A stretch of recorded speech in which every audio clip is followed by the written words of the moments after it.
Construction naman po ng 290 million pesos na Ramot Pagil Farm to Market Road sa La Union nakatakda ng simula na. Para sa detalye kasama natin Idol Aaron Navelgas.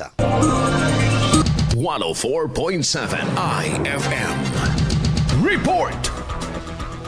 Nakatakda ng simulan ngayong taon ang konstruksyon ng 290 million pisong Ramot Pagil Farm to Market Road sa La Union na inasang magpapabuti sa akses ng mga magsasaka sa pamilihan at magbibigay ng mas matibay na infrastrukturang angkop sa mga lugar na madalas tamaan ng masamang panahon. Ang proyekto ay pupondohan sa ilalim ng Department of Agriculture Philippine Rural Development Project at layong tugunan ng matagal ng suliranin sa upland communities ng lalawigan, kabilang ang hirap sa pagbibiyahe, mataas na gasto sa transportasyon at pinsalang dulot ng matitinding kondisyon ng klima. Ayon sa detalye ng proyekto, idinisenyo ang Ramot Pagil FMR gamit ang mas matitibay na materyales kumpara sa karaniwang kalsada upang mapanatili ang tibay nito kahit sa malulubhang lagay ng panahon at maprotektahan ang pondong inilaan ng pamahalaan. Nakakuha na rin ang proyekto ng No Objection Letter 1 mula sa DA Central Office na nagbibigay pahintulot sa Provincial Government of La Union na magpatuloy sa procurement process bilang bahagi ng paghahanda sa aktwal na konstruksyon.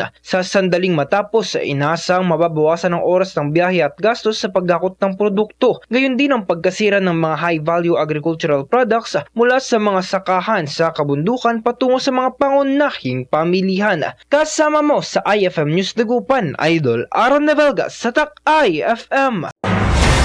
IFM News. IFM News. IFM News.